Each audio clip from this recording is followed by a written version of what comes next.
What you're about to hear is not a conspiracy. It's documented, it's real, and it's terrifying. They told us it was just dozens. A sick billionaire, a few victims, a single island. Case closed, right? Wrong. This week, the Department of Justice quietly dropped a bombshell so big, the media didn't even flinch.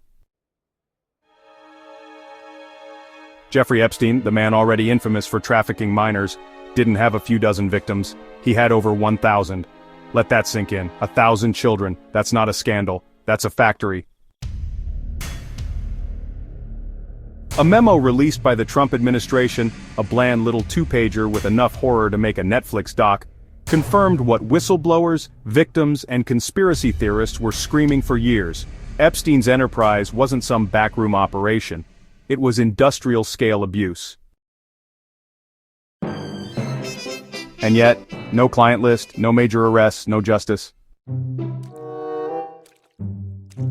They say they combed through 300 gigabytes of files. That includes over 10,000 illegal videos and images. But after watching thousands of videos, do you know what the FBI found?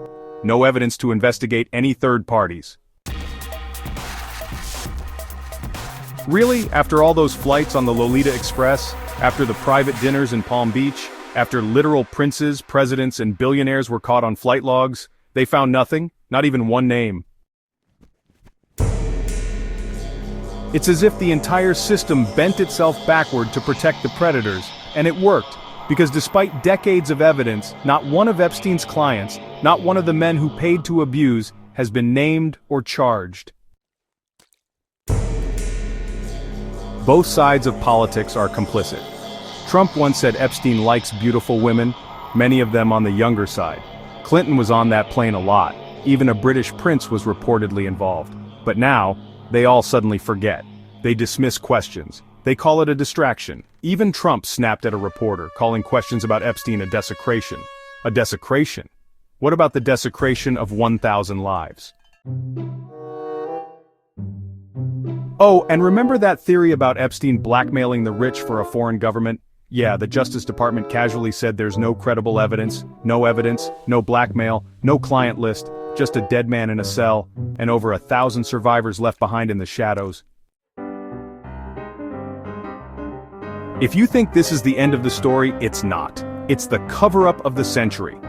The real conspiracy isn't the weird theories about Epstein still being alive.